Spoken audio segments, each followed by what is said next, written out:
Membina kehidupan di Bidung. Ini adalah salah satu site ahli bina yang terletak di Bidung dengan keluasan 1000 kaki persegi dan juga panjang kali lebarnya adalah 40 kali 29. Dengan memiliki 3 bilik dan juga 2 bilik air, rumah di belakang saya ini lengkap berserta dengan living area dan juga kitchen berserta wash area.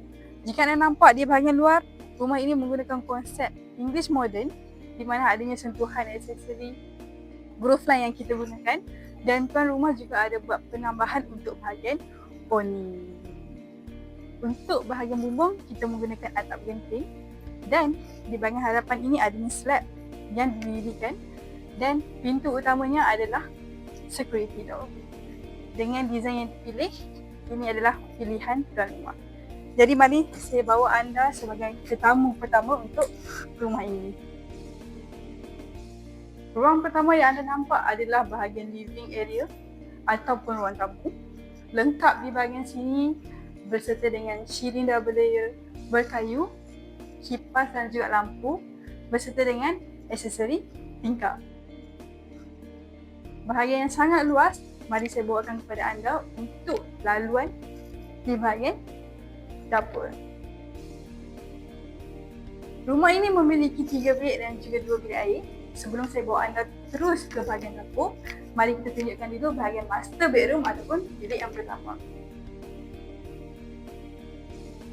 Jom masuk. Jadi ini adalah master bedroom ataupun bilik yang pertama untuk rumah ini. Dilengkapi dengan aksesori kipas dan juga lampu, dan adanya aksesori tingkap di bahagian sisi. Rumah ini telah pun memiliki perabot daripada tuan rumah, dan di dalam master juga adanya toilet yang pertama. Untuk bahagian toilet dilengkapi dengan full aksesori, adanya toilet bowl, sinki dan juga cermin, hand bidet dan juga shower cap berserta dengan full tiles untuk bahagian bilik.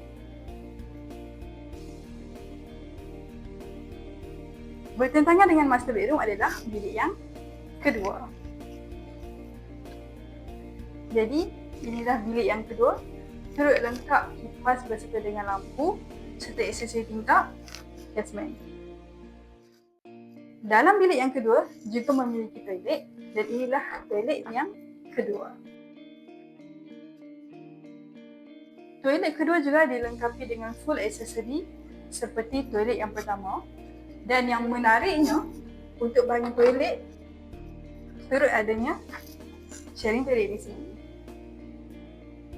Untuk bahagian tiles, masih lagi kita berikan adalah full tiles dari lantai sampailah ke baras ini. So next, mari saya bawakan kepada anda bahagian bilik yang terakhir, iaitu bilik yang ketiga. Turut lengkap dengan kipas dan juga lampu berserta aksesori tingkap.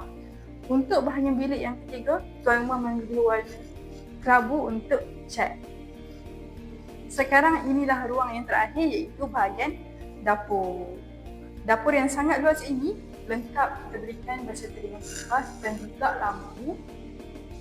Adanya candle light di sini, penambahan daripada tuan rumah, dan di bahagian kitchen ini adanya sliding door. Jadi di bahagian sini juga tuan rumah boleh masuk, dan kita berikan ramp sebagai pengganti tangga. Bukan itu saja, untuk bahagian dapur ni turut lengkap kita berikan berserta dengan tabletop yang berukuran 10 kaki, adanya aksesori sinki dan lubang untuk dapur. Bersebelahan dengan tabletop adalah bahagian pintu dapur.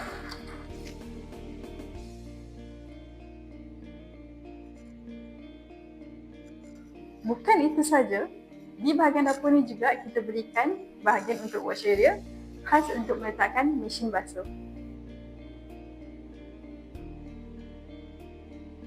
Jadi inilah ruangan untuk rumah di Site Bidung yang memiliki 3 bilik dan juga 2 bilik air berkeluasan 1000 square feet, dan harganya cuba anda teka.